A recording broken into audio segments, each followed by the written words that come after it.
evening, everyone, and welcome to Stamp and Chat Live. I'm Gina from Gina K Designs, and it's great to see all of you coming in from all around the world.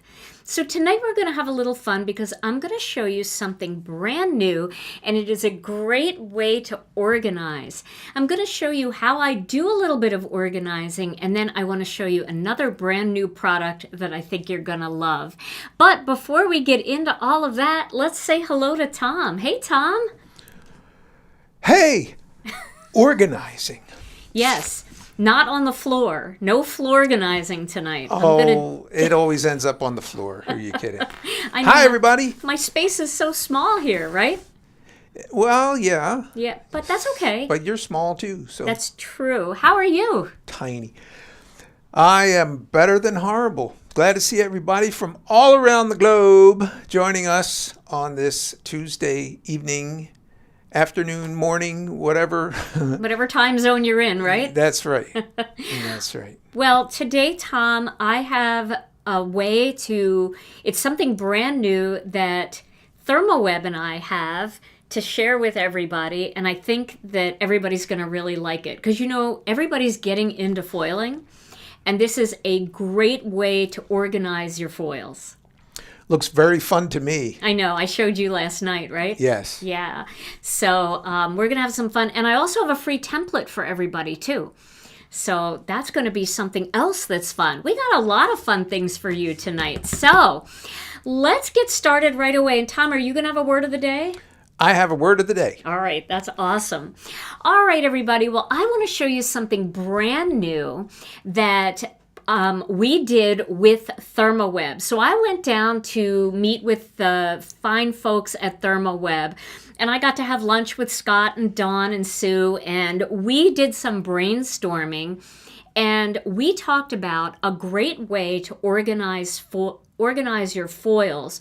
And one of the things that I felt was really missing for my foils personally, and that is a way to swatch them. Now, we're all into swatching, right? We want to swatch our inks, we want to swatch our cardstock, anything that has colors, our markers, our pens, all of those things. We love to see those color swatches because it makes it easy for us to quickly decide if something is going to coordinate with something else. So I talked to my friends at ThermOWeb about doing this, and they did this for me. So let's take a look at it. This is the Gina K Designs and ThermOWeb Fancy Foils Swatch Card Set.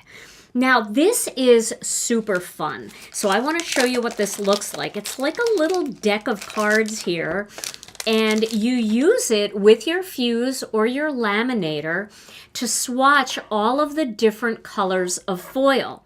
Now, I asked them if they would make these very custom for me and actually put the names of the foil on for everyone.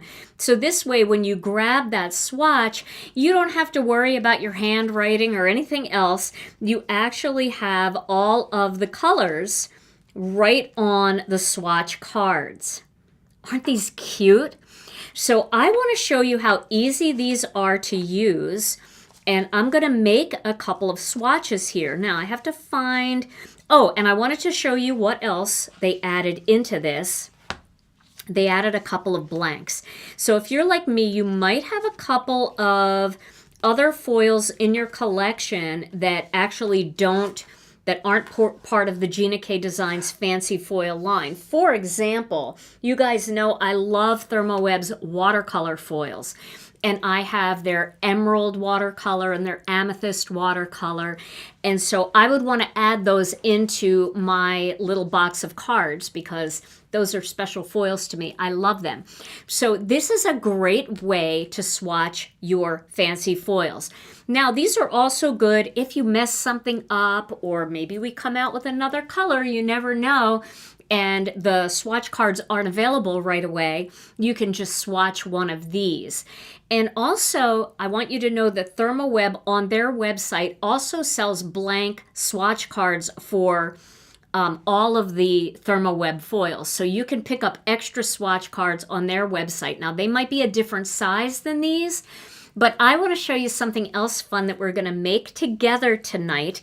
So when you get your swatch cards, Once you open them, save this little piece here because we are going to make a box, a little playing card box that's going to hold all of your finished swatch cards.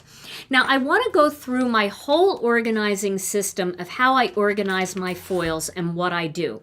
So the first thing I want to do is turn on my fuse. So if you have the fuse, you can turn it on and set it at setting 3 because these cards are made with toner, and with toner and polyglaze we like to use setting 3.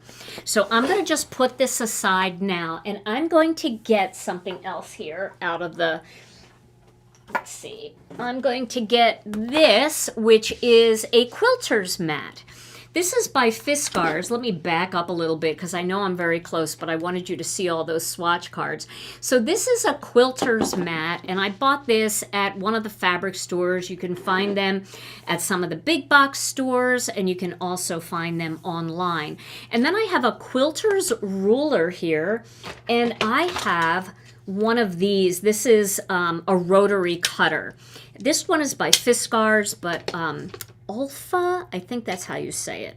I hope that's how you say it. But they have them too, and there's lots of different rotary cutters out there on the market that you can get. Now, when I get a brand new pack of foil, and this is one of the colors I need to swatch tonight. This is Passionate Pink. So when I get a brand new pack of foil, the first thing I do is get it out of this package. The package is great for, yes, you can use your laminating machine for this. If you have a hot laminator, you can use it. All right, so I am, my friend Dana is here, and she just said, I love your ring.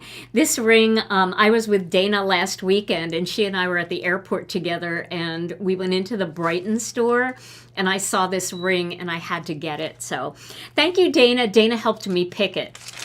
She and I was like, I want this one. But then I saw this one, and I said, what do you think, Dana? And she said, yeah, I like that one better. So I needed something on this hand.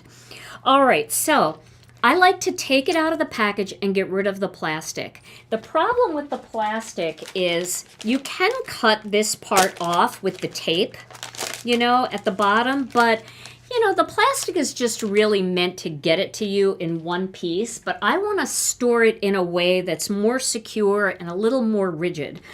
So what I'm going to do here is I'm going to take all of the foils. Now there are 12 sheets in here. With all of my polyglaze designs and all of the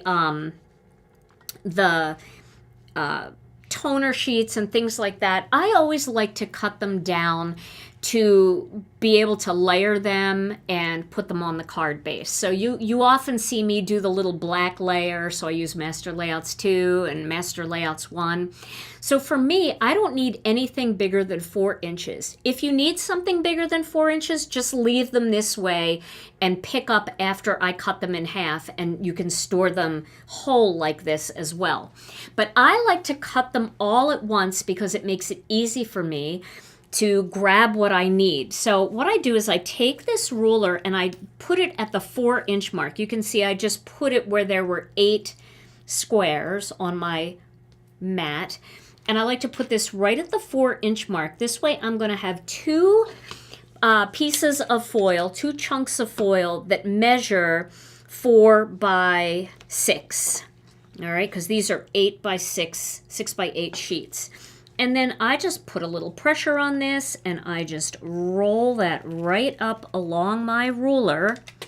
And now I've got all of these pre-cut to the perfect size for my polyglaze sheets, for doing greetings, for just grabbing a sheet and having it ready to go.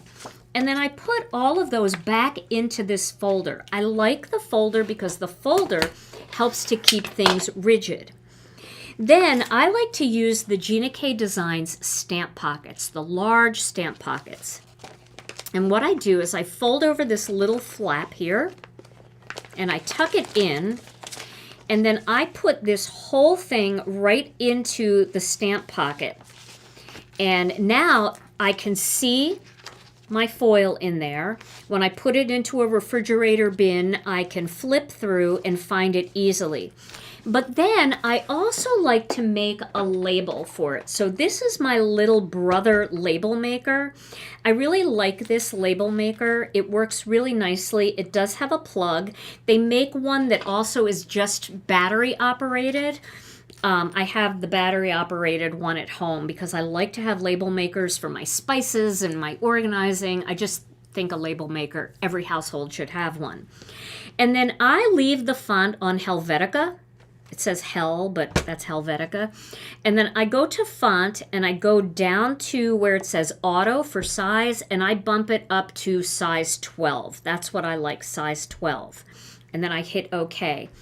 And then I like to do all caps, but you don't have to, and you can look at all the different fonts that they have. And I'm just going to type in Passionate Pink and hit print. Now I'm going to print that. And then once that's printed, did I spell it right? Oh my gosh. Last night I was organizing a few things and I had spelling errors and I was a hot mess last night. But then if you don't have nails, it's easier to pull these off if you're not wearing fake nails like I am. And then I just take that label and I put it right up at the top of my stamp pocket. I do all my stamps and dies the same way. Let me show you what I do. So here is a stamp and die bundle. Now, because the stamp set insert goes all the way up to the top, I don't necessarily label these because as I'm flipping through, I can read the name very easily. And I just put the stamps in one side and the die set on the other side, and I store them together and I put them in alphabetical order. So let's see here. Now, I want to show you, I have a little box here. This is a 6 by 6 by 8, or an 8 by 8 by 6, sorry. 8 by 8 by 6 refrigerator bin. I got this at the store called At Home, but you can also find these on Amazon and any home store. They have them pretty much anywhere anymore. This is very, very popular. And then I have them all in alphabetical order here. So I just need to go and find where Passionate Pink would be. And that would be right before Powder Blue. And I just pop it right in there. And this is how I do all of my foil colors. And it makes it so easy. I also have all of my polyglaze, not all of them, but a lot of polyglaze sheets in here. You can see they're not in alphabetical order, and here I had the wrong size font, but I ran out of tape for my label maker, so I just let it go. These all have to be organized in alphabetical order, and some of them have to be labeled still. But I like to keep my polyglaze the same way, but I use the medium pockets for the polyglaze sheets. So that makes it a little bit easier to store the polyglaze too, and you can always find what you want. So super easy, and then I keep my carrier sheets for my fuse right in the front of that bin, and when I'm ready to foil, I just grab this bin, pull it out, and I am ready to grab polyglaze sheets. I have greetings in here, and all of my foils organized. So, yes, Louise, I saw that. Somebody else said that they found the bins at Dollarama. I don't have a Dollarama here, but, you know, Dollarama. Let's hear it for Dollarama. It sounds like a place I would enjoy. Hey, do we have any idea about cardstock and the storage pockets coming back in stock? Well, storage pockets are actually on the water now, so they should be arriving into the port very, very soon. We're trying to get them here before May 2nd, and so hopefully we'll have them very, very soon. And we've got tens of thousands of them coming because we know that everybody's been waiting for them, all the sizes. Cardstock, we have a lot of our cardstock colors are in stock, but some of them aren't. Our mill here in the US, when they are out of a color, they take a while to get back to milling that color again. And some of those colors are actually out of stock at our local mill. And they're, you know, they have to They do things, my understanding after talking to them at the mill. I'm just going to finish these last couple here because I have turquoise sea and wild lilac to do. So you can just watch me do this while we talk. But my understanding from the mill, after talking to the people that mill our cardstock here, is like they have different colors assigned for different months. And they make, you know, pounds and pounds of this cardstock. And we have to buy a lot when we have cardstock milled. Like we have to buy 7,000 packs at a time. So in order for us to get custom colors.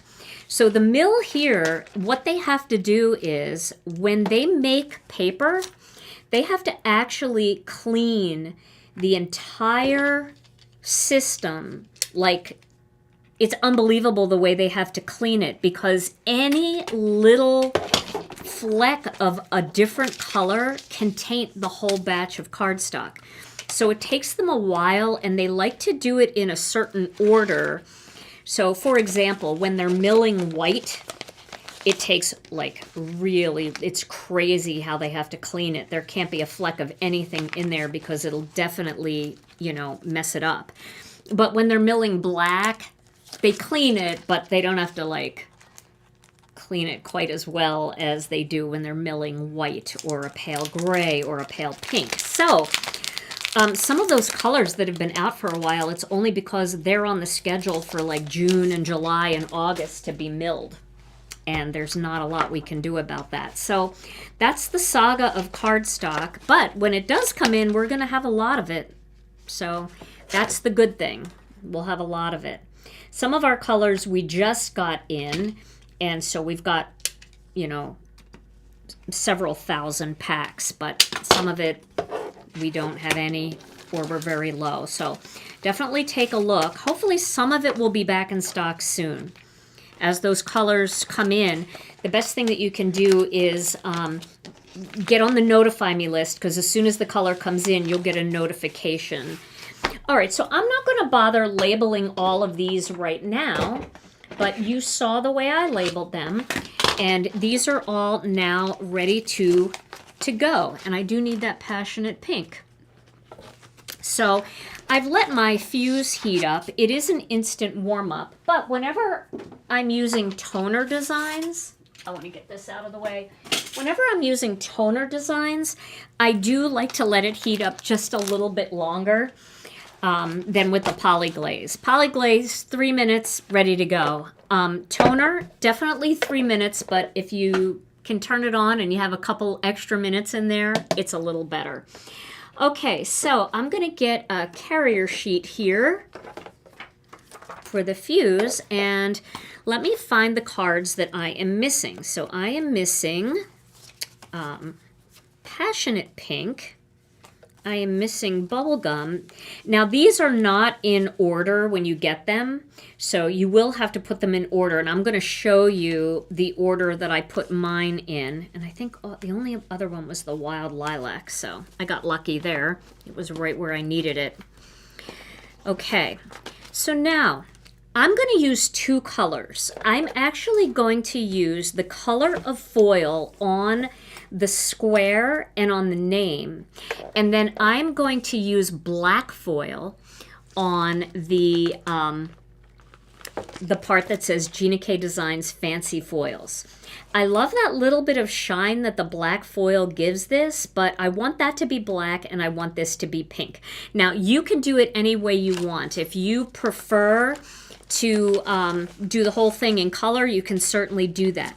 The one thing that I find with toner sheets is that when the design is super skinny, like the box and the little trademark there, when they're super tiny and skinny like that, sometimes you'll get a little bit of black spotting. So I think that I like to use black on those very thin lines so it's still shiny and pretty, but it's two-tone. So that's just a thing with me, but you can do it any way that you want. All right, so I'm going to get a piece of Passionate Pink foil out of my foils over here. I have so much to show you. This is not all that's new tonight, so stay with me because I'm very excited to show you something else too. And I have several techniques to show you. So we'll spend a little bit of time together tonight. So I'm just going to cut this down so that it's going to cover the passionate pink and that square. Now, maybe we don't need quite this much, but that's okay. I'm all right with it. Going a little heavy here. And then I'm going to put this back in to my passionate pink folder, back into my stamp pocket, my large stamp pocket, and it keeps everything together so nicely. Okay, so let's see now. I'm probably missing some questions, but Tom is going to field the questions for me tonight, so we'll be good. All right, so I'm going to take a little bit of black here to go over this part. Some storage questions. Sure. How do you store the stencils that go with this stuff? And also, how do you store the foil that comes in a roll? So the foil that comes in a roll is very easy. I do it exactly the same way, but I don't have this folder in here that says fancy foils. I put a piece of cardstock in there just to keep it secure. And then I use a label, just like I did with the other ones. Like here's amazing amethyst, right? So I would put a label like that. Now, the ones on the roll are actually 3 times as wide. So I go at 4 inches, at 8 inches, and then I pile them all up together and I get pretty close to the same amount of sheets, but I cut it into thirds instead. Each of them are at 4 inches, so they'll be the same exact size when you do the roll. I don't think I have a roll here, but if I do, I can show that to you. I'll have to look around. Okay, so we're going to do this just like we were doing polyglaze or toner sheets. I'm going to use my Swiffer duster, and I'm going to dust over the surface. Then I'm going to dust over the back, and I'm going to dust over the back of that piece. Now I'm going to lay this here on the part that I want black, and I'm going to lay this part. See, I already have dust. And then I'm going to lay this over the part that I want passionate pink. And how do you store the larger sheets of polyglaze that coordinate with stamp sets? So I tend to cut those apart, and then I put them into, like the real large ones I cut apart. But the ones that are half sheets, I just store them right in the stamp pocket with everything else. I'll show you one in a second. Okay, so now I'm going to send this through the laminator, and I'm going to get one of those to show you how I store it. So let me find, give you a quick second. What is the last one that we did? Here, Floral Friendship. Okay, so Floral Friendship, I've got the stamp set here. I've got the die set here. I've got all the polyglaze in the middle, and I have the layering stencils, the coloring stencils in the middle. And look at that. Polyglaze, coloring stencils, die set, stamp set, all in one stamp pocket. So now when I grab this out, I've got all my options right in front of me. And then I just store this in a refrigerator bin.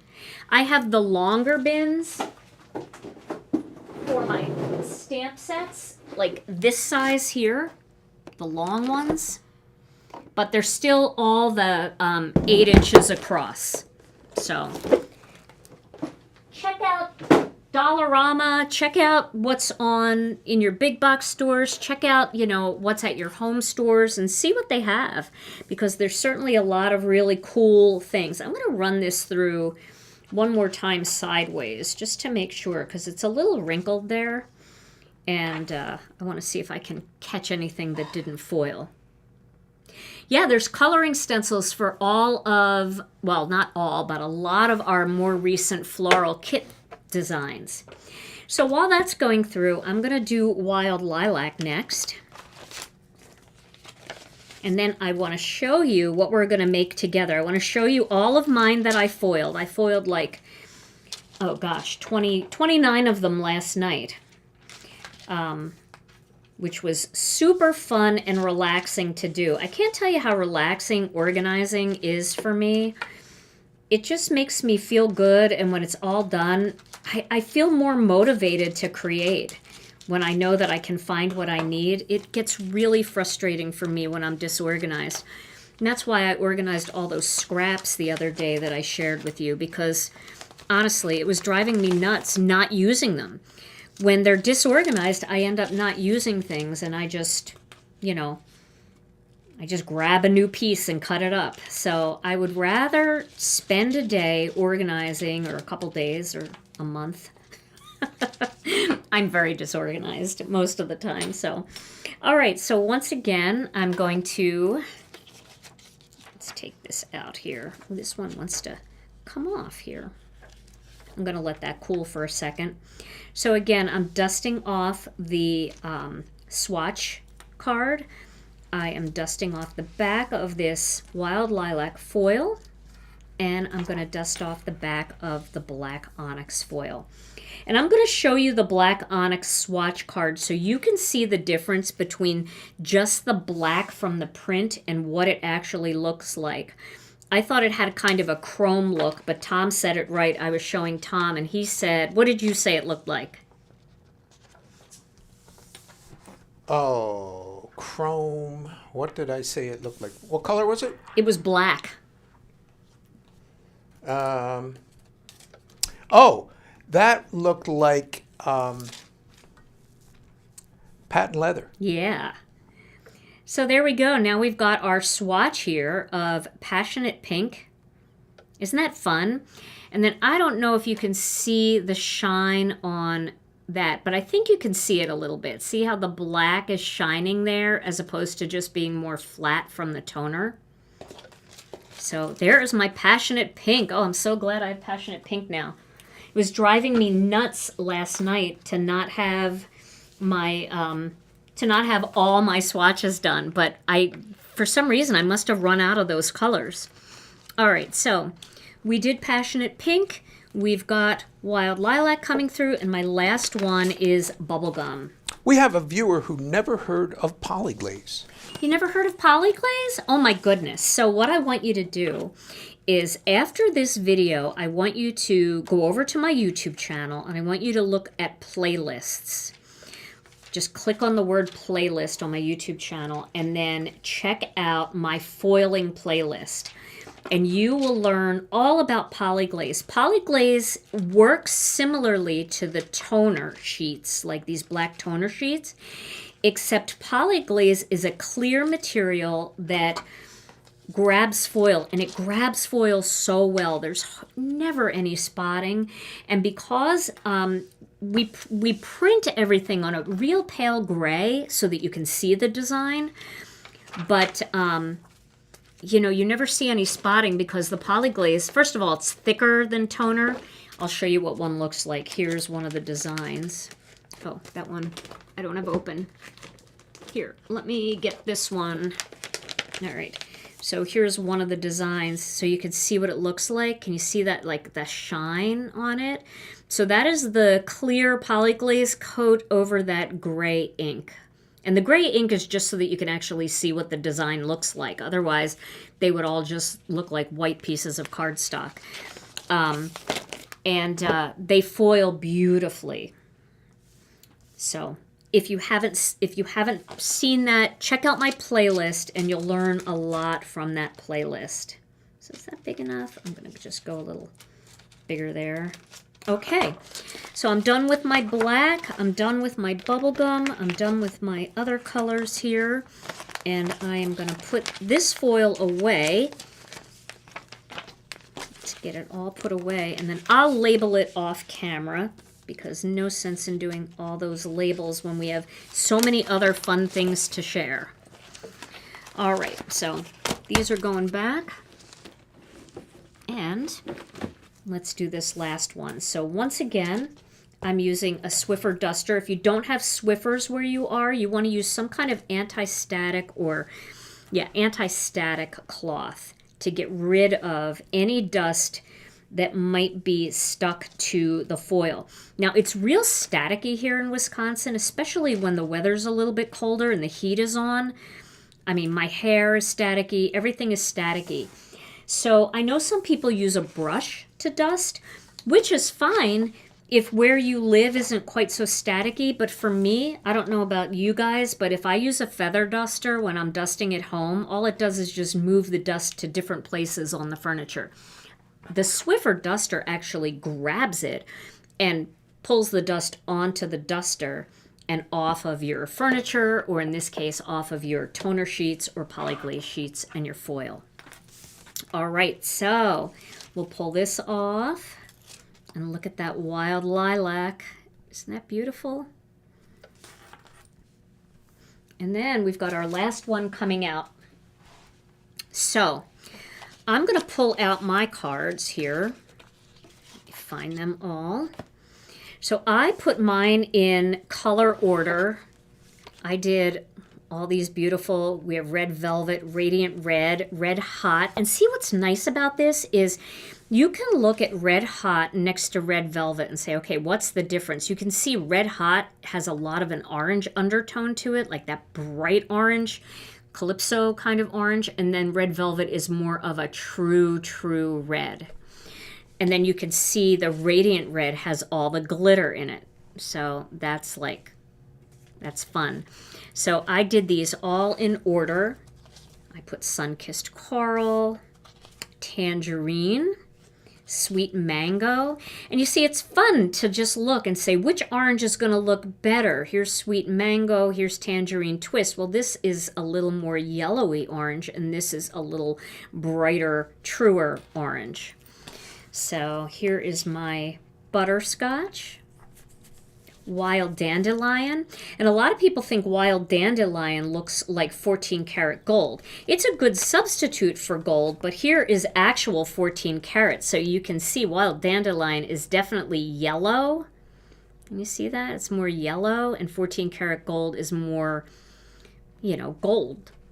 So when you see them side by side, you definitely can catch the difference.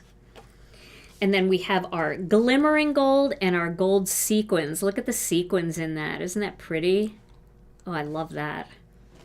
All right. Then lemon drop is kind of a greenish yellow. It's got just a hint of green in there. And then jelly bean green is that kind of brighter green that has yellow in it. Grass green is a more true green, but still lends itself to the yellow family. Fresh asparagus is a satin finish, and it's deeper. And then glittering green has all the glitter and sparkle without the glitter mess. Emerald Coast, you guys know how I feel about Emerald Coast. There it is. You got to catch it at the right angle to catch the color. There it is. Ooh. Then turquoise sea, which I had done last night. Powder blue is another satin. So you see the way the satin looks compared to the actual real foily, shiny foil. And then blue sky. There it is. Blue sky. And Pat would like to know how you store the swatches. The swatches. Well, that's what I'm going to show you next. And Pat, you're gonna do it with me. Okay, so there's the blue. I just want to show you all the colors. So wild lilac would come next. Beautiful wild lilac. And then we've got amazing amethyst, which is a color that is not in our color collection of inks and cardstocks. We do have wild lilac, which is more like this one. But this one we did in honor of our purple fuse when we released our first fuse machine. It was my birthstone, so we did it in amethyst, and so they did a special foil for me for my birthstone. Then twinkling pink, which has a little bit of purple in it. See how it's got like more of a fuchsia? And then passionate pink, which is the real bright, hot pink. Then Dusty Rose, again, is a satin, so it's got that satin finish to it. And then our silver sequins. So fun to see them. Sparkling silver, which is the glitter. I'm losing a few here. Wow, that's a lot. Sterling, which is that just perfect silver for just about anything. And then black onyx. So I want to show you the difference between a blank card. So here's the blank card. It's got a little bit of sheen to it because there's toner, but look at the black onyx when you foil it. You see that? It's got that, I feel like that's almost like chrome, and Tom sees it as patent leather. So that's really fun. And that, I mean, there's a lot of uses for that where you want to mix black with some of these other colors. Now you have all of these plus the blanks, and now how are we going to store these? Well, some people would like to put them on a ring, and that's great. You could put them on a ring. You could punch a hole in the corner of every one and put them on like a keychain kind of ring so that you can kind of flip through them. But they feel like playing cards to me. And so I thought it would be really fun to put them, to design a box that we could store them in. So that's why I said keep this little swatch card, because we're going to use that to create the box. And I want to show you the little box that we're going to make. So I made this little box that holds these cards perfectly.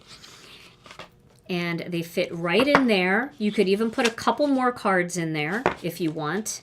But we're going to make this together. All right, and it's super easy to make, but it holds them all. And then you could put them right on your shelf.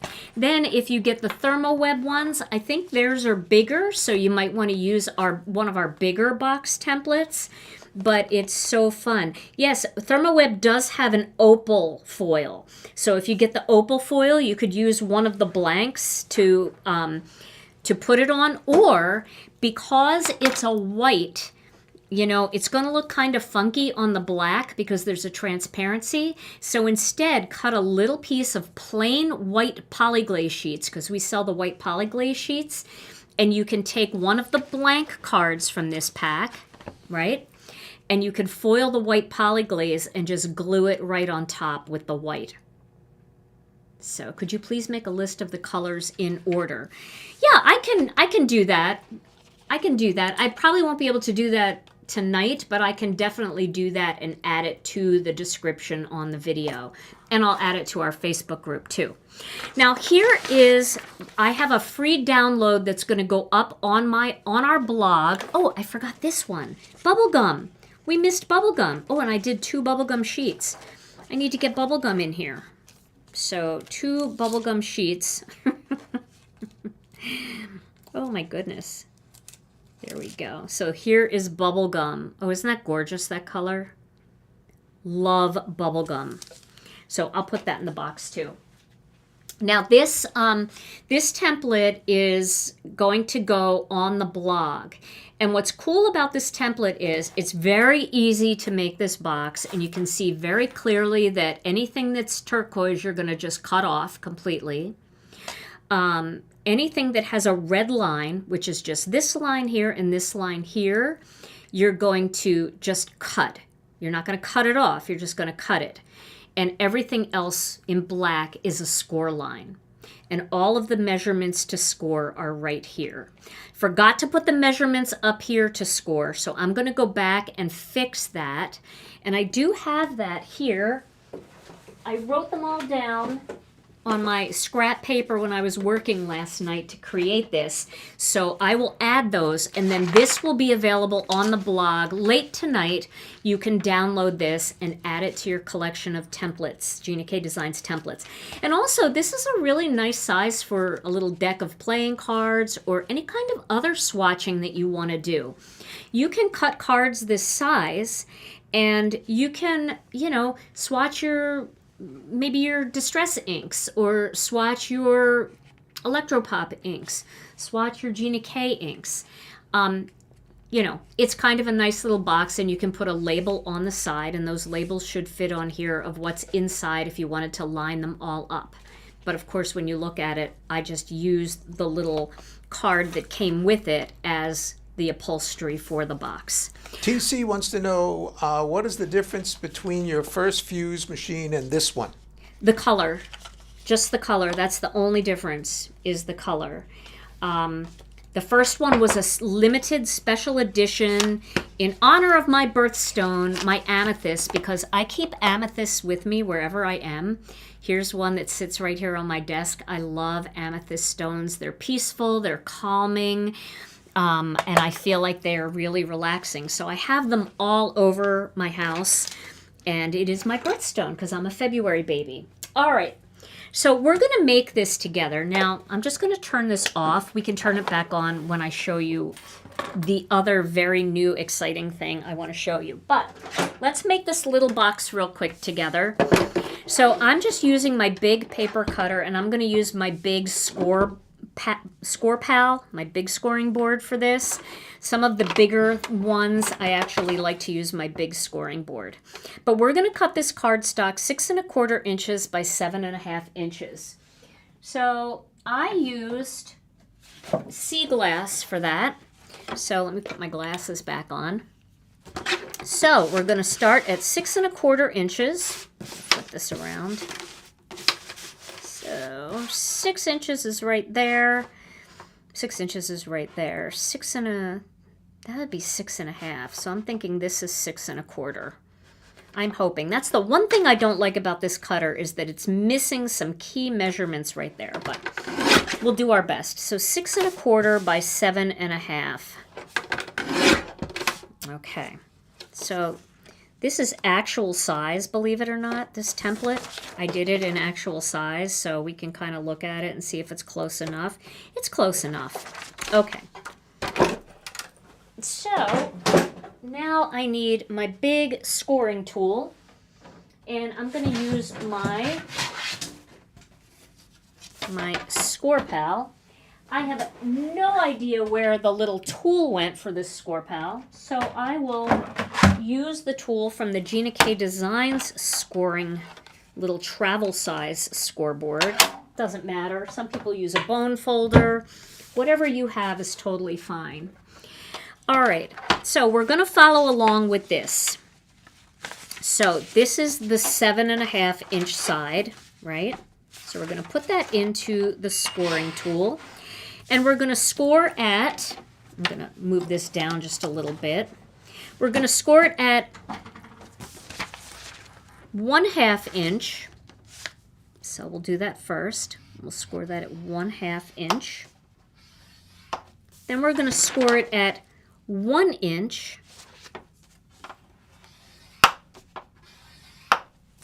Then we're going to score it at 4 inches. Oh yeah, those styluses with a ball, they work great too. Yep. 4, and then we're going to score it at 4 1/2 inches. All right. Okay. Now we're going to turn it, and here's where I have to add these measurements, and I'll be adding them up at the top on the lines so you'll know what you have to score. So we're going to score the first one at 1/2 inch. It's funny because it's kind of the same exact thing. All right, at a half inch. Then we're going to score it at 1 inch. And here's where it's a little different. We're going to score it at 4 1/4 inches. And then we're going to score it at... Is that 4 1/4? This is 4 1/4. I'm sorry, 5 1/4. 5 1/4 inches, not 4 1/4. We're scoring at 5 1/4 inches. And then we're going to score it at 5 3/4 of an inch. So, if you wanted to, you could score it at a 1/2 inch, 1 inch, flip it, and do a 1/2 inch and 1 inch again. Either way.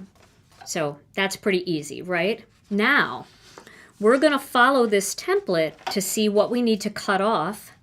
So we're going to cut this off right here to match that. We're going to cut all of this off. We're going to cut this off, and we're going to cut that off. All right. So we might have to cut something else off too. A lot of times when I make these, I make them late at night because I get this idea in my head that I want to share something with you, and then I have to quick make the template.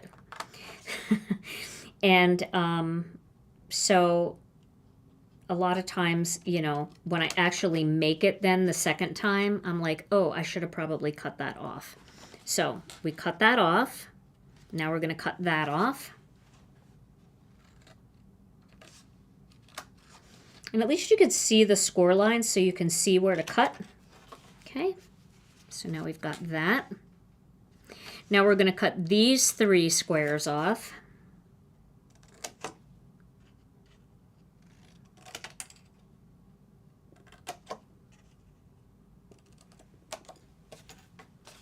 So that looks right. And then we're going to cut these 3 areas off. That looks fun. This cutting? Yeah. It is fun. Till you get one wrong. Till you get one wrong. And I've gotten them wrong. And, well, you should have seen how many I made last night before. Oh my gosh. It was kind of a nightmare last night. I was tired last night, and I was like, I had this idea at like 9:30, and I was like, oh, do I keep trying? Do I keep working on it? And then I thought, yeah, why not? Why not? Let's keep it going. Okay, so now we've got this little box ready to go, and you can see I have to cut on these 2 red lines. And when you print your template, you'll see that those 2 lines are red. So we need to make these kind of little flaps right here. We're just cutting them. We're not cutting them off. Okay. And then sometimes, you know, you can trim down and remove the whole score line if the score line is there. See, and that just gives you that, like, that little V in there. You can do that, and that kind of helps the box fold a little bit more easily. So you see how, I hope that you can see that in there. It just creates a little space. Do you know if this box is the same size as your gum box? Here's my gum box. Oh my goodness, yes it is. What a great question. Yes, these could be ephemera boxes, guys. Oh, I love that comment. Thank you for having me look at that. That's awesome. All right, so now we're gonna just fold away from all of the score lines. That's very cool. I love that. I feel like my nails are gonna fly off. So if any nails fly off, you know, that can happen sometimes. And I apologize ahead of time. All right, so this is the bottom of the box down here, right? So we need to secure this together like this, and then you can see this is the top of the box. But I want to make this part pretty, so I'm going to use the corner rounder. I'm going to see if I can get the corner rounder in there. And I think the best way to do this is to kind of fold this forward and then slip it into the corner rounder to round that corner off. So I'll do the same thing over here. I'll slip it into the corner rounder. And then my top is going to look a little bit prettier when I fold it down and it slips in to the box. You know what, Tom? It is getting warm in here. I turned the heat on in here. It was so cold that I think ink was frozen and I was having trouble ink blending, but now it is really sweaty, so I'm going to ask Tom to turn the heat down. All right, so if you don't have a corner rounder, what you can do is what I did here when I was home and I didn't have my corner rounder at home. You could just angle off like that, and that makes it easier. I did cut the red lines, yes, and that's why these are flapping free. Okay, and that's going to hold everything into place. All right, so now I'm going to use just a little bit of glue to glue this together. You can use terrific tape if you want. We could probably use terrific tape. That might be easier. Let's use some terrific tape. So I've got the 1/4 inch terrific tape here. You could use any tape that you have. If you don't have terrific tape, you could use something like score tape or red line tape, or you can use liquid glue. I did the other one using liquid glue just because that's what I had at home. I had Connect glue at home, and that's what I used. But let's get all the tape on there first. So I'm going right to the edge here to make that a little easier. And I think I'll do a little bit more. Let's take these off first. So we'll get the liners off. And we'll start by one right in there like that. Okay, that'll be good. And then the reason why I'm struggling is because these nails are just a little thick compared to natural nails. Compared to my thin natural nails, they're a little thick. All right, and let's make sure that that goes right to the edge, but not over the edge. That's pretty good. So when, you know, you really want to get it pressed down well. So what you could do is like take a chunk of cardstock that's cut and get it in there so that you can press on something. Okay. And then this should close nicely. And it does. Nice little box. So I'll put those extra measurements on there. And then, just so that I can kind of index this, I'm going to put this little thing right on there with a little bit of Gina K Designs tape runner. Put that on there. Is that the top of the box? Yes, it is. I don't want it to be upside down. And there. So don't get rid of your swatch card label. And now you can put all of your swatches in there. And your swatches are ready to go. And they are all beautiful.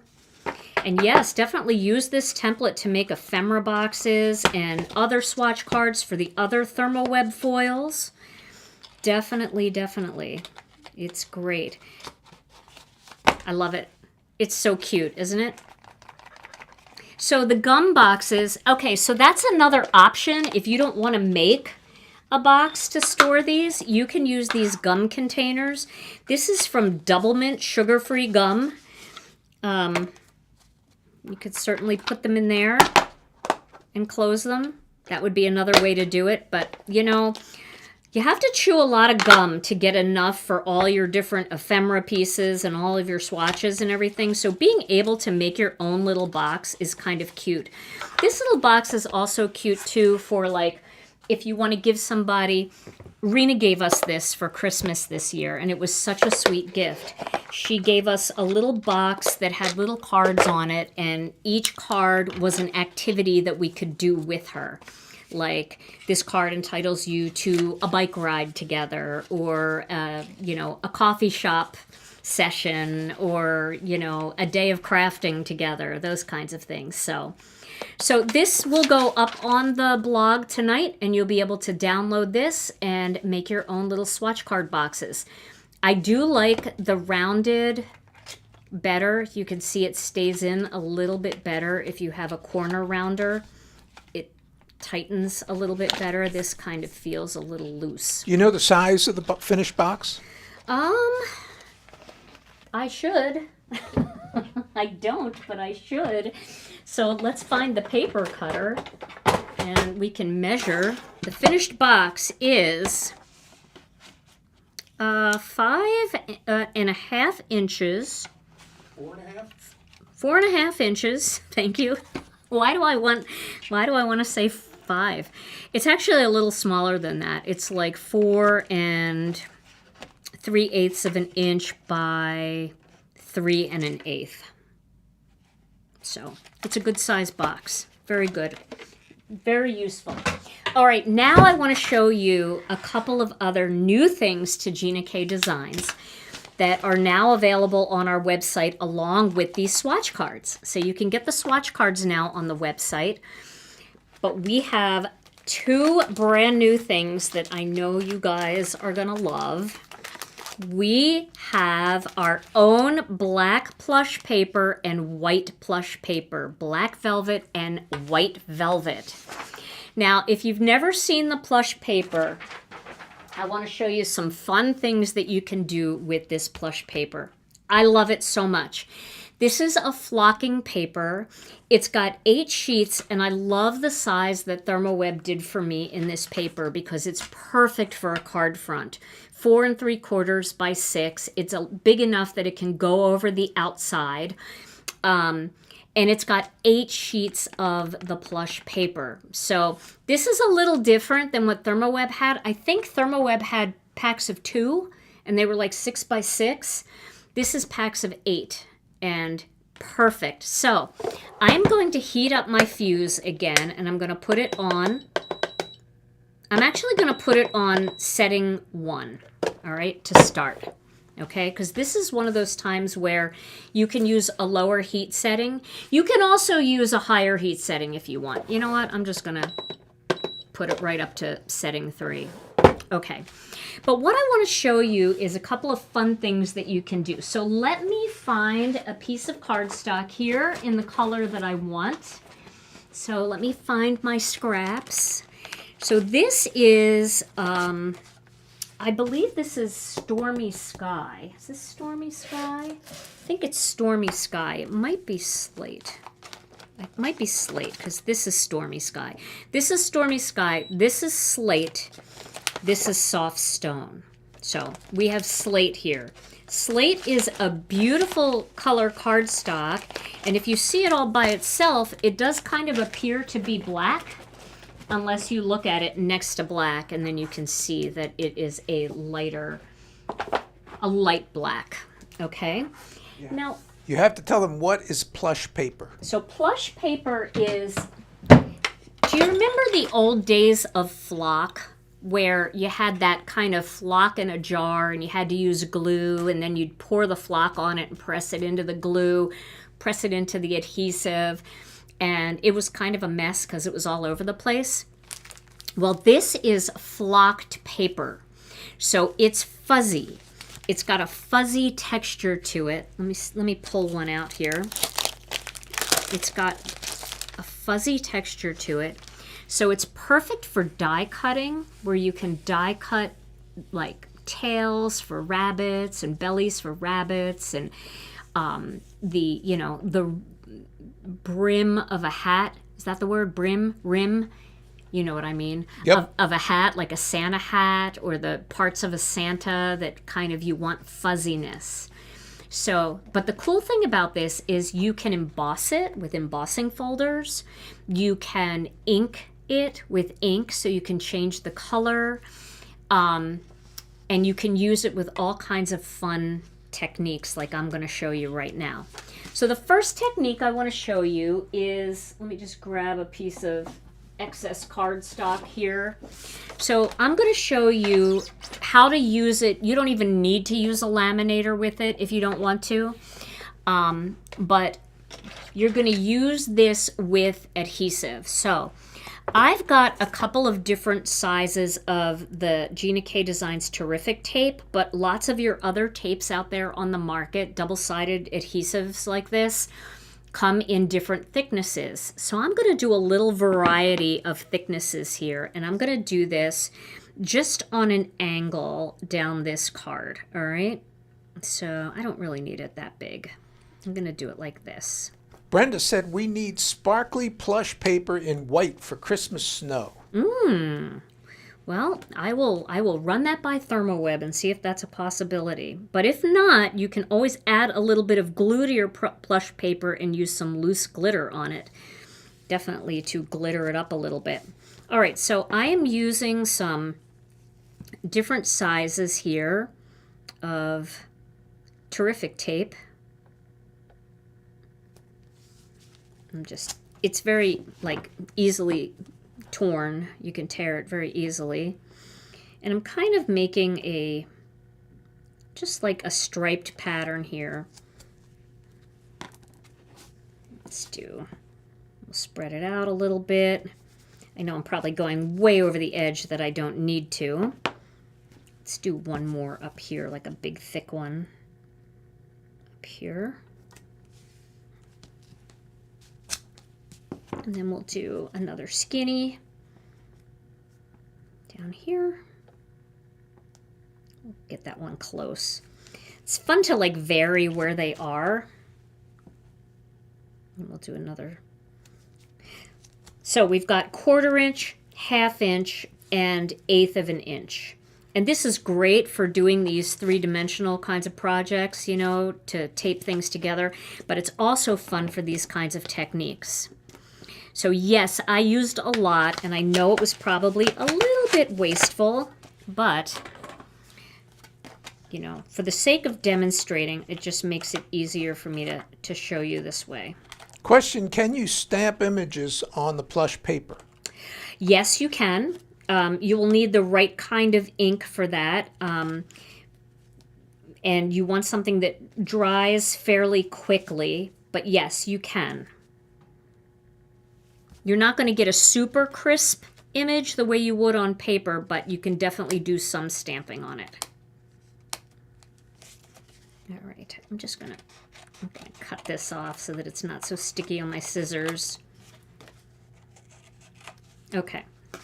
Now what I'm going to do here is I'm going to take my paper cutter and I'm just going to trim around the outside of this just to get any stickiness off and just to make the edges kind of crisp.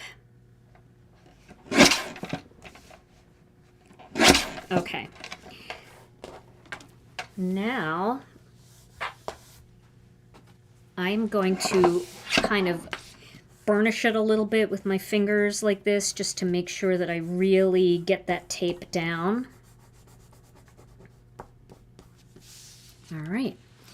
And now I am going to pull these liners off. So here we go with the nails again. Not a great day to have nails when I'm doing all this fun plush paper stuff and adhesive stuff, but you know, we'll deal with it, right?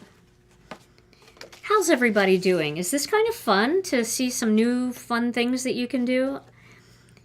It always lifts my spirits when I have something a little bit new to work with. And of course, what's nice about this is you can make beautiful backgrounds. You can mix this in with products you already have. And so you don't have to worry about, like, it's not a whole new system. It's really just, you know, a pack of this plush paper. So I'm going to use the black plush paper on this. You can color it with markers and you can do ink blending on it. Yes, I will show you that as well. Okay, so you see that? I'm just gonna take a tiny bit of pixie tape because it's real low tack. You can also maybe use some masking magic for that just to get rid of the dust. You can see how dusty it is in here just because of that. Now, the thing with plush paper is whenever you're using foil or some of those other products that we've used, like the foil, you always want the pretty side up. But with plush paper, you want the plush side down because you want to make contact with that flock so that it transfers onto your adhesive. So we're just going to put that right on there and we're going to rub that real well. Now, if you want, you can use your fuse. So you can put this in a carrier sheet and you can send it through the fuse. You can do that on, you could turn your fuse off and do it, well, turn it on, but keep it on 0. It could be cold, it could be warm, it could be hot. I do prefer it to be a little bit cooler, but we'll see what happens. Can you color the white plush paper with Gina K ink pads? Yes, you can. You can. All right, so we're going to send this through and hope for the best. I'm going to let it cool when I'm done, just so that everything cools down, because it is adhesive in there. And you can see how dusty this kind of thing can be. So you do want to make sure that, you know, you can kind of clean off your machine and get rid of some of that flock dust. And also clean your carrier sheet out before you foil again. How do you clean your scissors after terrific tape? So I just use a little bit of rubbing alcohol, and that works really well for me. Rubbing alcohol gets sticky stuff off really well. So I'm going to let that cool, but you don't have to use the fuse. The fuse just gives it pressure. You can also use your die cutting machine. You know, you don't have to, you honestly don't have to have any heat at all for this particular technique. I just wanted to turn the fuse on because I'm going to be doing some plush paper techniques where I do need heat. Can you emboss with it, and can you use embossing powder with it? I wouldn't know how to use embossing powder with it, but yes, you definitely can emboss with it, no problem. All right, so I'm pulling this off, and look at that. It's all fuzzy. It feels like velvet, and look at what's left behind. Isn't that pretty? That's so cool. I love that. This looks like some kind of cool, like, floor mat, doesn't it? I think this would make a great backdrop for a masculine card. So I just cut these down, and I wanted to just show you what they look like cut down. So I just trimmed this one down a little bit. And again, you know, if you have any dust on there, you can get it off with, I like using something like this. Just a little bit of masking magic, or a little bit of pixie tape or masking magic, just to pull any dust off. So a floor mat brings to mind a masculine theme? It does. It kind of like, it looks like a car floor mat. I think if you had an antique car, it would look really cool. And then I did the negative piece that I pulled off like this. So I want to just show you like how cool and simple and graphic something like this can look. So I just pulled out of my scrap box a couple of designs that I thought would be kind of cool. And let's see what I have here. So I pulled out, now this is not masculine at all because I pulled out some flowers, but I thought it would be really cool to just have like a graphic flower on here. And let's see what else I have in here. I have a couple leaves. This is called Fresh Cut Flowers. And this is a die set from Gina K Designs. But you could do something like that and then just put the word thanks on there. And just, isn't that kind of cool looking? I love how that looks. It really just makes the white pop because of the design. And here's one in color. I thought this one in color that I did would be kind of cool. Again, this is from the Fresh Cut Flowers die set. So it's got a lot of different pieces in it. And here's like the word forever. That could like slip off the edge. Some bright red foil or turquoise foil? Turquoise foil would look beautiful, yeah. So that's just a one cool way to use flock or the plush paper that you don't even need heat for. I ran it through here as opposed to my die cutting machine because it was here, but you don't have to use any heat. I just did it because I had the heat. Honestly, you don't have to. I mean, I'll just show you right here real quick how you can just take a little bit of this tape and put it onto a piece of cardstock, burnish it well, peel it, and then just take your plush paper, put it right on there, and just press it on there. and you get the same look. So you can make cool borders along the edge of your cardstock using this. And I think it's great during the holidays, especially the white during the holidays is so pretty. So let me show you a couple other ways that you can use this. Let me clean my space up here with my dusty cloth. All right, so I did this stencil with some fuse foiling gel. Now, if you've never seen the fuse foiling gel, this is the fuse foiling gel. I know it's available over at ThermOWeb. We have sold out of it. We have an order in, and we should be getting more, but I already went through almost my full first jar in my last fuse foiling gel video. And you can see this is all that's left. Just a little bit left in there. But I want to show you how easy this is to use and how you apply the foiling gel. So let me get that scrap piece of cardstock back here in the mix. Let me clean it off first. Okay. So what I'm going to do is I'm going to cut a piece of cardstock. You can make the size you want. Like in this case, I'm going to use some blue denim here. And I'm going to cut this down to 6 by 6. You can make it smaller if you want. I'm doing it 6 by 6 just to get the most out of it. All right, and then I'm going to take just a tiny bit of adhesive, put it on the back here, and put it right down onto a piece of cardstock. I don't recommend using your grit mat or your sticky mat for this because it can get messy. And so a piece of cardstock that you could just throw away when you're all done is a lot easier. And then I have just a bowl of water here. I put a little dish detergent in it and I have it off to the side. Now whenever I'm using fuse foiling gel, I always have a bowl of water because you want to just clean this right away. And you don't have to clean it right away per se. You can just throw it in the water, but that keeps the fuse foiling gel soft so it's easy to clean. If you let it harden onto your stencil, it's going to be very difficult for you to clean it off. Okay, so you're just going to lay your stencil onto your cardstock, and then I like to tape it down, especially when I'm doing any kind of pastes or gels, because you know, it can move around when you're using the palette knife. And then I have a couple of different things. I just have a cheap palette knife here. I don't know where I got it, probably one of the big box stores. And then I have one of my favorite tools, which is the stencil pal.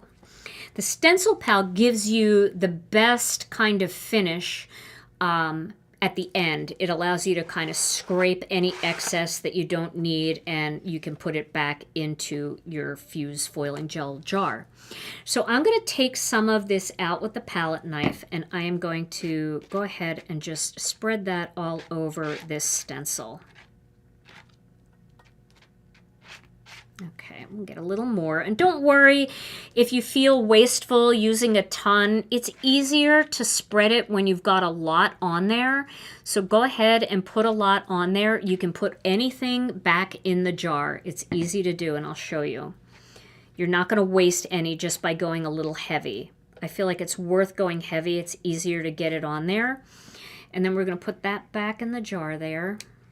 I'm going to kind of clean most of it like that, and put that back in the jar. And then at the very end, I'm going to take my stencil pal and I'm going to give it one nice pass over the whole thing, maybe a couple nice passes. And then that little bit that was left over, I'm going to put that back in my jar too. Now, one thing about the gel, you do not want to have your gel stick, your cap stick. So definitely clean the perimeter of the jar before you seal it, just so that it's nice and clean around the edge. And then I would definitely clean my stencil pal right away. You can always throw it in the water if you're all done. and my palette knife right away. And again, you can throw that in the water if you're all done. And just clean it off your surface if you get anywhere you don't want it. Alcohol cleans off any residue. So if you get residue left behind even after you clean your stencil, a little rubbing alcohol, and I just use the 70% alcohol, will clean it right off. But you don't want to let it harden on there because that's going to be a real problem. So then I'm going to take the stencil off right away. Okay, see how pretty that is? And then I'm going to take the stencil and I'm going to throw it right into that bath of water, make sure it's completely submerged. And now that's going to keep that fused foiling gel moist on there, so when I clean it, it comes right off. Now, there's a couple things that you can do at this point. If you want to use loose glitter, you could glitter all over that while it's wet, tap off the excess, and then let it dry. This is going to crystal clear, so all you'll have is a glittered snowflake. Oh, and the snowflake I'm using is called Snowflake Mandala. That's what this stencil is called, Snowflake Mandala. That's one thing you can do. The other thing you can do is let it dry. It's going to dry clear, and then you can foil it. So you could use glitter foil, like sparkling silver, glimmering gold, and you could have a glittery, sparkly foiled snowflake. But you can also use the plush paper with this, and that's what I'm going to show you today. So I'm going to let this dry, and I'm just going to let it dry. I'm not going to use this one. I already have one that's dry. But one other thing that you can do with this is you can first ink blend on the stencil to get a beautiful blended design, then clean the stencil, line it up again, and then coat it with fused foiling gel, and it will dry clear so that you'll have that ink blended design with that high res shine on top. So I do have another video where I explore the fused foiling gel, and you can see all of those techniques in that video. And again, that is on my playlist, my foil playlist. Now, once this is dry, then when it's dry, it looks like this. See how it's just shiny? And that's when it's ready to either foil or flock. So we're going to flock it with the plush paper. So the first thing I want to do is I want to remove these edges here, okay? Because I don't need this whole piece. All right, so I'm going to cut this down a little bit and get that excess fused foiling gel off of there. Now I want this to fit onto my card base, and I'm going to make an A2 card. So here you could cut it with the Master Layouts die. You could do that, or you can cut it with a paper cutter. And I think I'm just going to cut it with a paper cutter. But first, I'm just going to cut. I'm going to cut it bigger than I need it. I'm going to use the plush paper, and then we're going to go back and we're going to I'm going to cut it down a little bit more. It's stuck because I have tape on the back. So let's see. Our plush paper is 4 3/4, so we're going to go just a little under 4 3/4, and that should work just fine. So now, with this sticky stuff on the back, what I recommend doing is getting a piece of copy paper. You find a little piece of copy paper. I know Tom brought me a whole bunch of copy paper. I don't know where it is, but I'll just cut up my little template here. This is my. You don't know why the sound is cutting in and out. Oh, is it still doing that? Oh, I'm sorry. I don't know why. We know it's not our system though, because we've used the same exact setup to pre-record things. Like do a pre-recorded video, and it was fine. So it has to be something with YouTube. Okay, so I'm just going to take a little piece of, this is just vellum, but you could take copy paper, and I'm just going to stick that on the back here just to prevent this tape from sticking to my carrier sheet. I would use cheap copy paper. I just don't have any. I used it all. And now what I'm going to do is I'm going to get a piece of the white plush paper, and I'm going to put that right on top. Now remember, this is the fuzzy side. This is just the paper. just the paper backing. Fuzzy side has to touch the foiling gel. So we're going to put that onto the foiling gel. And now I'm going to use my carrier sheet, and I'm going to send it through the fuse. Folded side in first. Now what's going to happen is that foiling gel, even though it's completely dry, it's going to soften and get sticky. And everywhere that that plush paper is touching the foiling gel, it's going to adhere to that fuse foiling gel. So the plush paper will adhere to the fuse foiling gel. Then when it comes out the other side, I'm going to give it a minute to cool, and you're going to have a fuzzy snowflake. Yeah, you know, I hear that a lot of people are struggling with YouTube videos, like a lot of content creators, that their sound goes in and out. I don't know why. I just don't know why. All of our software is updated and everything. So I apologize, but hopefully it only goes out for a second and you're not missing anything. Okay. No, I'm not accidentally hitting anything because I'm not touching. I don't have a speaker near me. Okay. And I don't wear a microphone either, so my microphone is just stationary sitting in front of me. All right, so now I'm just going to let this cool for a second. Oh, good, Gail. See, it's sounding good on streaming TV. No problem on streaming TV. That's why I think it's a YouTube app issue and not, I don't know. All right, so this is nice and cool. Now, check this out. Look at how pretty that is. Look at it. It's all fuzzy. Isn't that pretty? It's so pretty. Now, I did tear this a little bit, but that's all right because I want to show you what you can do with this. All right, I'm just going to trim this down a little bit.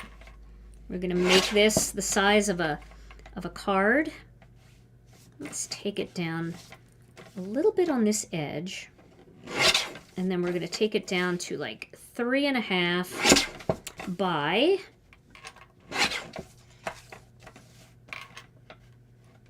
I'm going to take it down to 3.5 by 4 3/4. That's the size of Master Layouts 2. All right. So this looks kind of debossed. It is debossed, not kind of debossed. It's definitely debossed. And so what we can do with this is let's get a piece of black cardstock to mount this on. So I'm going to make that the same size as the plain die from Master Layouts 2, which is 3 5/8 by 4 7/8. And we're going to adhere this onto this black panel. All right. This way it's nice and flat and we can do something fun to this. All right. This is one of the things that I love about the plush paper is that it's gorgeous. We're going to look at this again closer. It's gorgeous, but then you can use this negative piece, which is so cool. So those 8 sheets that are in there turn into 16 sheets, 16 different cards you can make if you're using the whole piece for a card. All right, so my cutting isn't perfect, but we'll go with it. So now I'm going to get an ink cube. Let's find a good one. All right, here's some Ocean Mist. Let's just try that and see what that looks like. So I'm going to ink this with Ocean Mist. Isn't that pretty?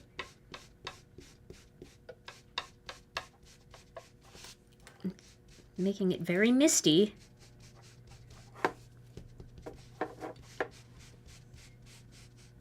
You could do it with a big pad too. I just grabbed an ink cube because they're very convenient. But look how pretty that is. So you can totally ink the plush paper and create that gorgeous look. And then on this one, you've got that striking blue denim with the white fuzziness. And can you see the fuzzy texture in there? And it feels fuzzy. I do have all the measurements in my brain, you know, because I designed all of the master layout sets. So, yeah, they're all in my brain. So I'm going to trim this one down, too, to 3.5 by 4 3/4.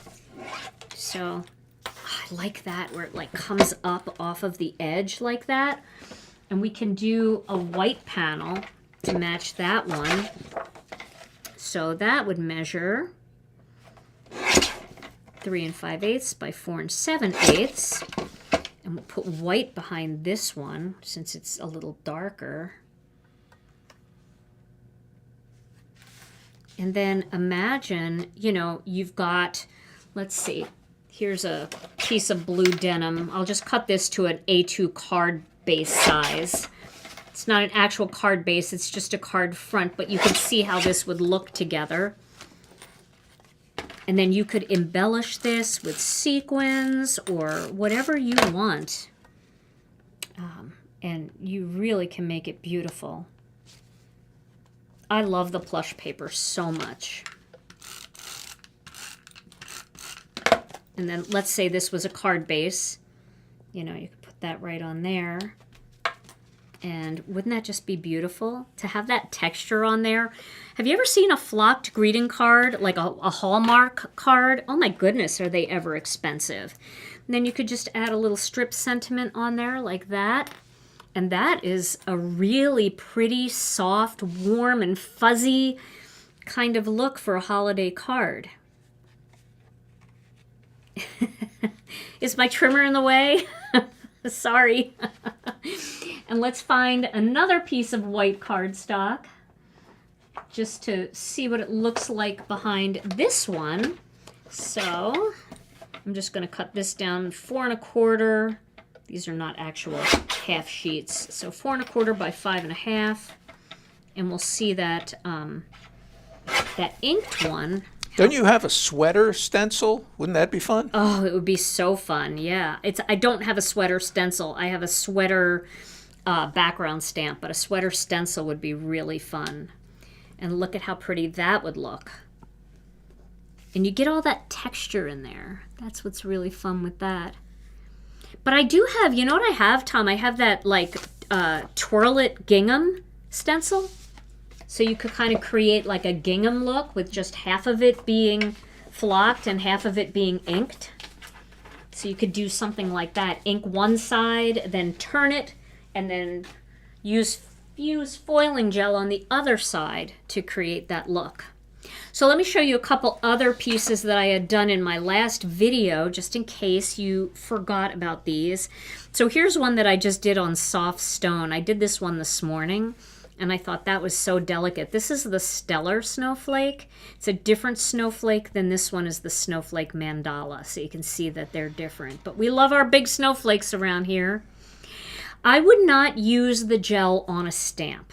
It would be very hard to get it off the stamp.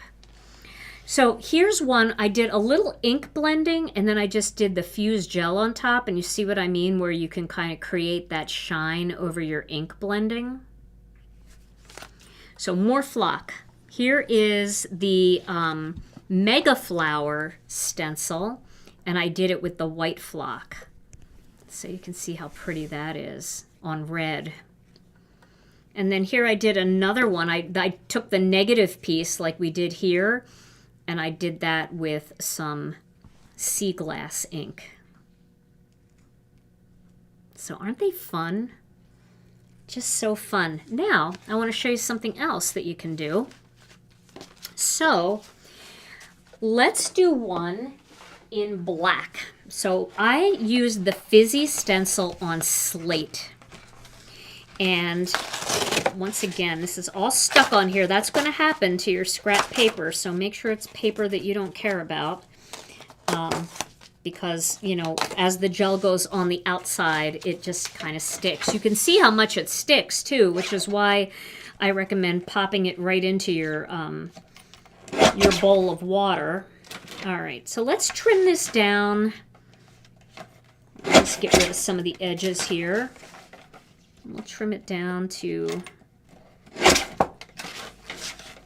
just do 4 1/4. Well, 4¼ by 5. We'll do 4 by, well, we'll just do, what doesn't matter. We can trim it later, but I want to show you how cool the black flock looks on the slate using the gel instead of the tape. Plush Papers on the Gina K website. It is, yes. And just type in Plush Paper if you can't find it. And it's also over at ThermOWeb too, so if there's other ThermOWeb things that you need, you can always head over there and pick it up on their website as well. I think some of my friends from ThermOWeb might be here tonight. Okay, so this is the black plush paper, and we're going to just pop that on. Remember, fuzzy side faces the fused foiling gel.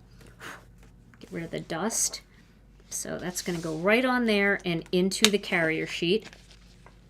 And I did these, okay, so with the fused foiling gel, you can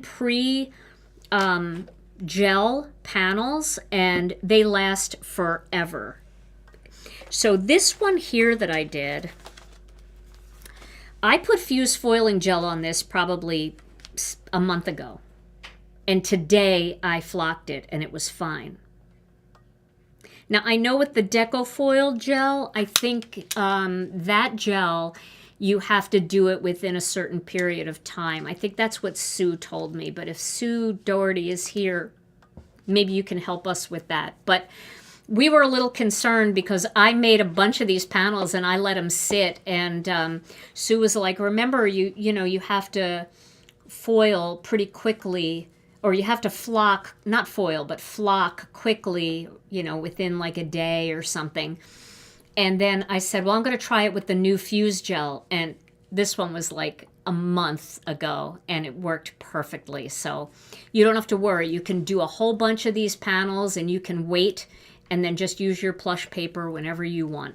Can you use the master layouts to cut the plush paper? Yes, you can. And you can also use dies to cut the plush paper.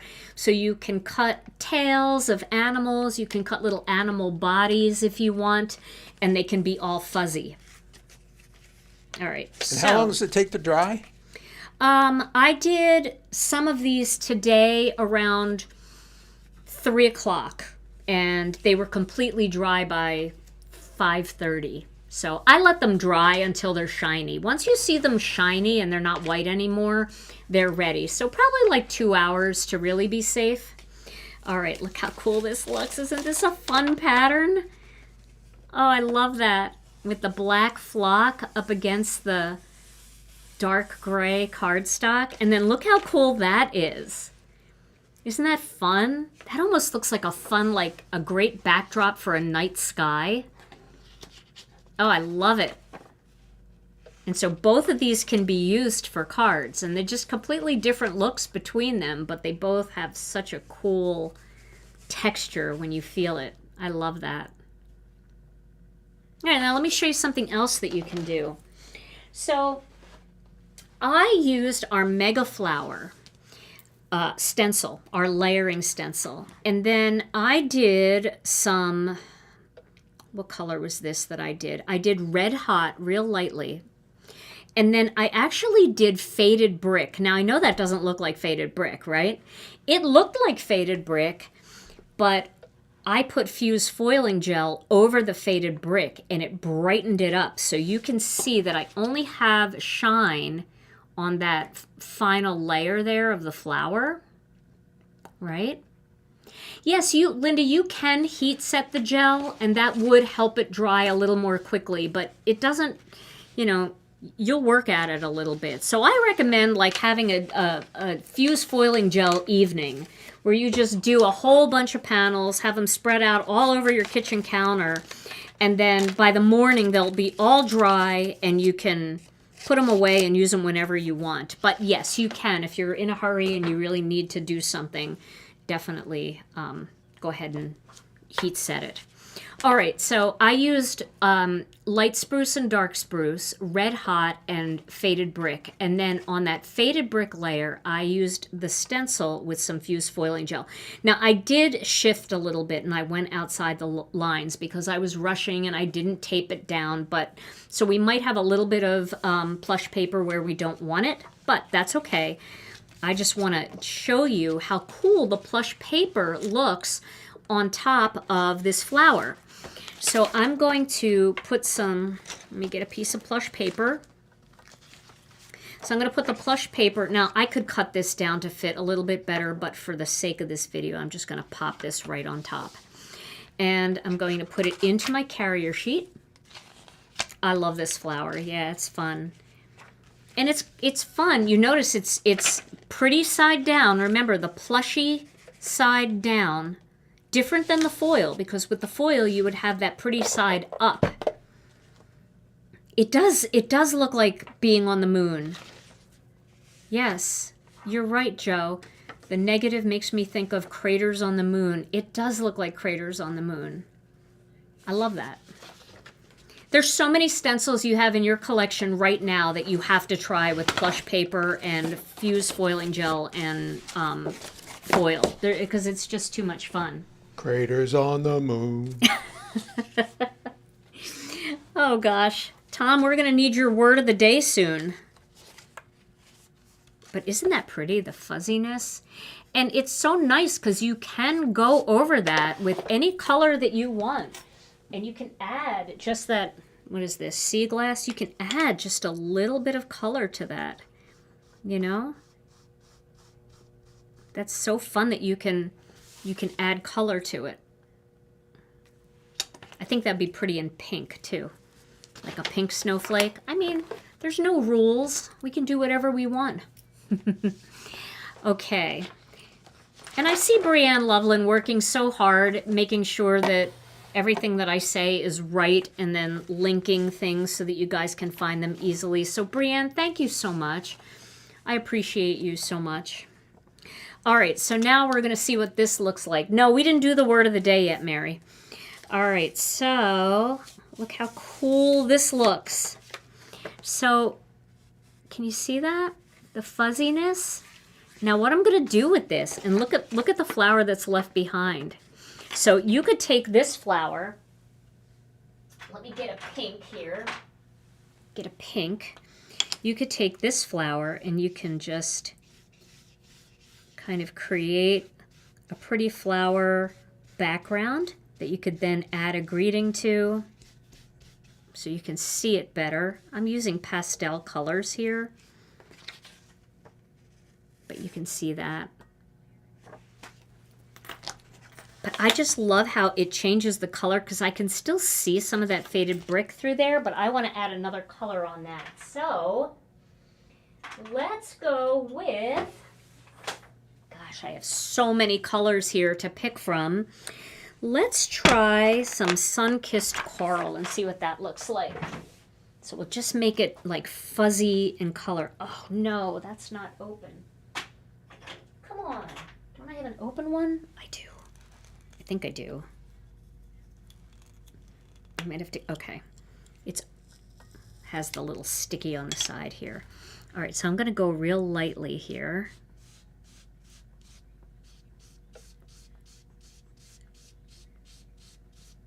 You could probably do this better with maybe a blending brush. But isn't that pretty? And you get all the fabric-y look from it. That's what's so cool. And you could see where I went outside the lines where I shifted. But look how, just look at that fuzziness in there. It's just such a pretty look. And the cool thing that I can't convey here is what it feels like. Because when you actually feel the texture and the way it like sinks down in, oh, it's so neat. It's so three-dimensional. So yeah, there is a ton of stuff that you can do with this. And now Tom, Well, I get all these pieces and bits and pieces together. Do you have a word of the day for everybody? Because I know we can't go without a word of the day. I have a clean and simple word of the day. You do? Yes. Gina and I used to be into RVing. Remember that? Oh, yeah. RVers, yes. We had great fun. And RVing can be kind of demanding, as many of you may know, on maintenance. Trying to keep up with things, keep it in good working order. And if that gets away from you, you could find yourself the proud owner of a recreational vehicle. That's a very good word of the day. Recreational vehicle. Yeah. That's so funny. Extended vacation. Phrase of the day, back to the dead space. Told you it was clean and simple. Definitely clean and simple. All right, there's one more little thing that I want to show you, and then we are going to call it for the night because we've been on for almost 2 hours, and you guys have stuck with me, and I appreciate that so much.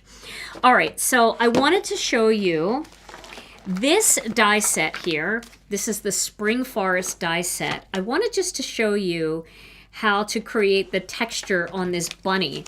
So let's go ahead and find that little bunny die. Here it is. So I'm going to cut the first bunny out using some gray. Let me get my die cutting machine here for this. Recreational vehicle. That's very good. Very good, Tom. All right. So I have some gray. This is actually Moonlit Fog. It's not the ultimate gray for a bunny, but it's not bad because it's going to really show the contrast on the screen. So I'm going to cut this out. Okay. And then I'm going to put my glasses on so I can see. So we've got this bunny and we've got his belly here. Right? The two pieces.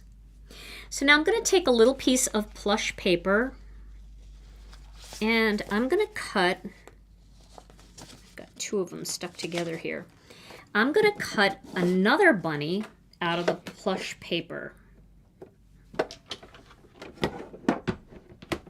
So, also, do you guys remember way back a couple years ago we did a penguin kit with ThermOWeb?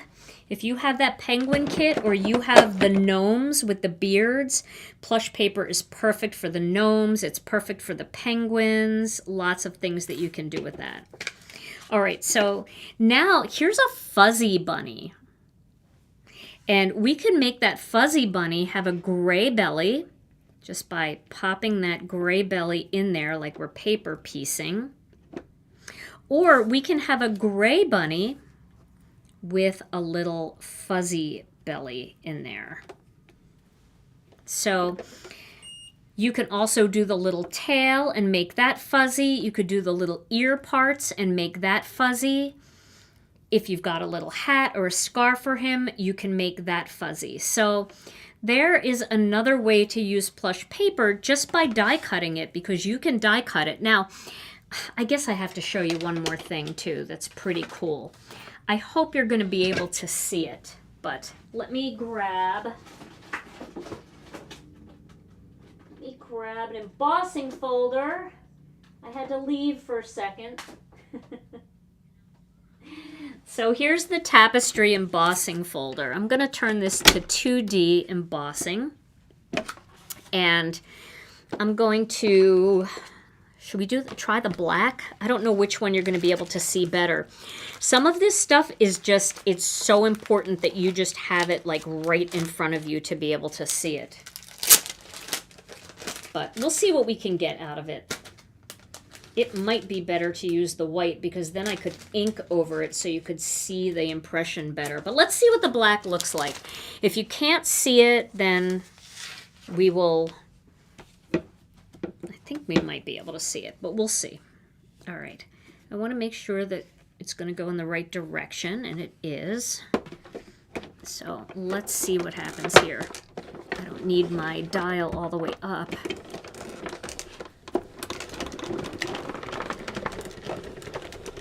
See, I feel like with this plush paper, especially the white plush paper, if you're doing the embossing, that you might want to use the white and then ink it up, because I don't know that we're going to be able to see it, but we might be able to see it.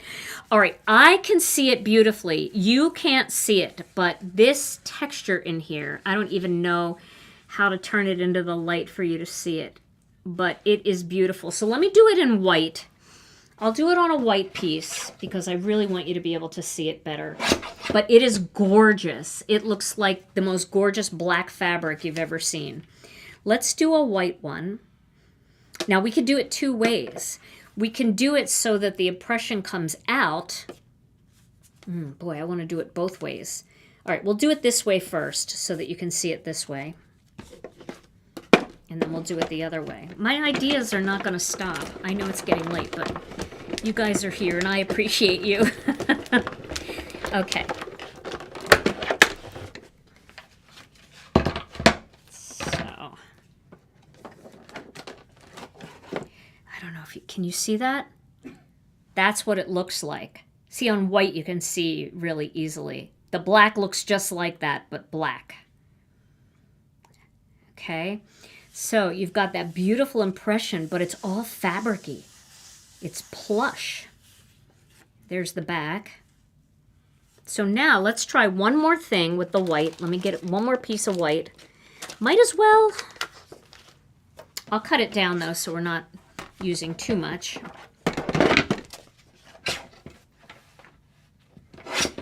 Now, I'm going to flip the embossing folder. So this way, it made the impression come forward.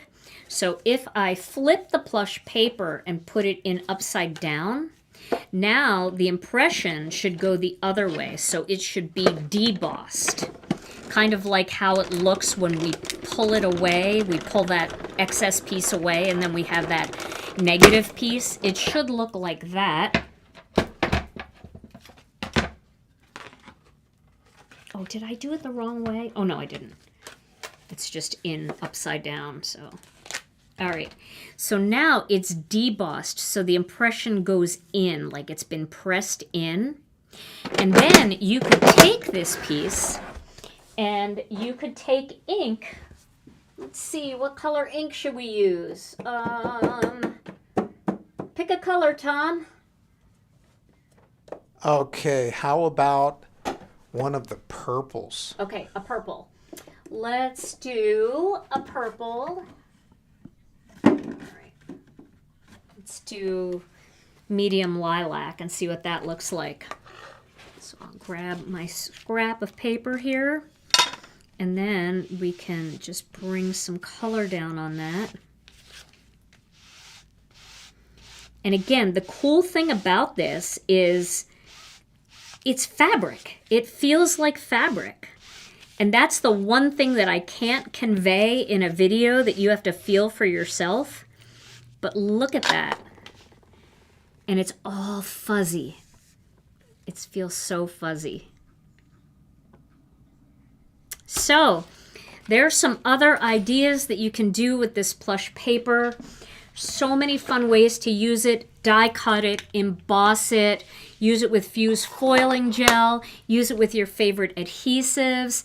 Take your die shapes and cut into adhesive, double-sided adhesive papers and create flocked flowers and leaves and all kinds of things.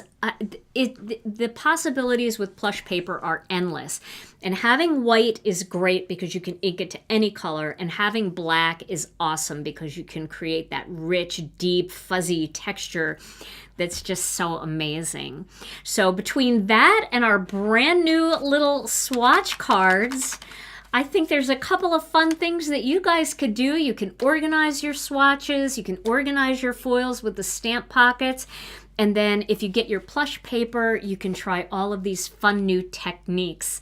So that's our brand new little release that we have with ThermOWeb. You can find these new products at GinaKDesigns.com on our website in case you missed Brianne's links. You can also find them over at ThermOWeb in case we sell out, or if you wanted some other ThermOWeb products as well. And we would love to have you as part of our Facebook group. So if you're not a member, join us over there at Gina K Designs and Stamp TV Friends.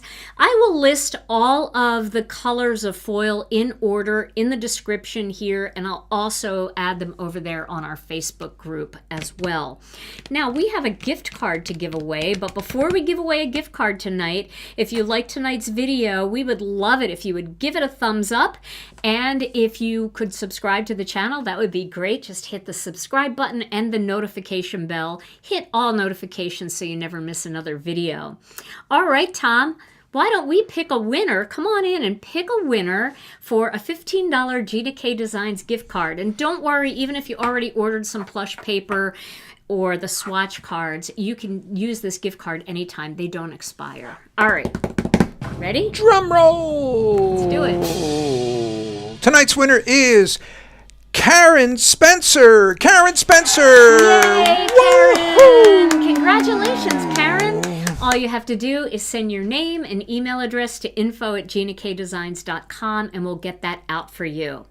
Now this Thursday we're going to skip the regular master layouts video because I have a fun technique I want to show you with some stamp sets, an old one and a newer one that I think you're going to love. And then Tom and I will be back next Tuesday night with another regular Stamp and Chat Live, and next Thursday with another edition of our Master Layout series, and we'll be focusing on Master Layouts 10. So stay tuned for all of that. All right. Well, I hope you guys found this video informative and fun, and that you'll give some of these techniques a try, and also maybe give you a little jump start on your organizing, whether you're organizing foils or stamps and dies. Our large storage pockets are great for that, and we're going to have lots of storage pockets in all of our sizes coming in very soon. All right, everybody. Well, until Thursday, stay safe and healthy. We love you all so very much, and we'll see you again real soon. Bye-bye.